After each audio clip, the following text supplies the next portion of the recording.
जमशेद भाई इंशाल्लाह आप ठीक ठाक होंगे। जमशेद भाई मैं आपको एक वीडियो सेंड करता हूँ बच्चों वाली, तकरीबन 40 दिन के हो गए हैं। ये अपने साथ रजिस्टर करो। ये 11 बच्चे हैं।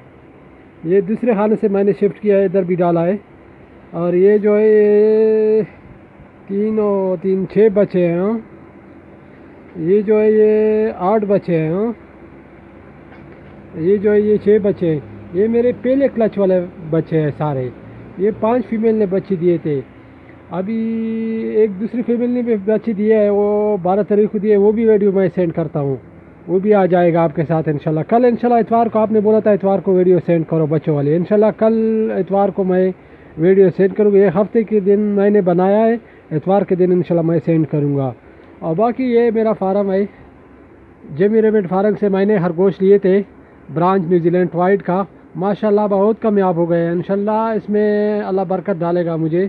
ये मैंने सारी फीमेल जो है नीचे उतार दिया है। अभी गर्मी बहुत ज़्यादा है, एक कूलर 24 घंटे लगा होता है, ये डीसी वाला। और ये जो है एसी का कूलर है, ये जब बिजली आता है तो ये ऑटोमेटिक स्टार्ट हो जाती है। अभी इंशाल्लाह टेम्परेचर तो मेरे कमरे में बहुत स्लो है, ज़्यादा नहीं है, तकरीबन 25-28 इस तरह टेम्परेचर इसका होगा इस कमरे का। जमशेद भाई इस टेम्परेचर का तो कोई मसला नहीं है, 25 से 30 तक इस तरह। इंशाल्लाह मैंने तो 25-30 तो मेंटेन किया है टेम्परेचर को। फीमेल जो है ये सारे मैंने नीचे डाल दिया है, ज़मीन पे रखा है। ये आपसे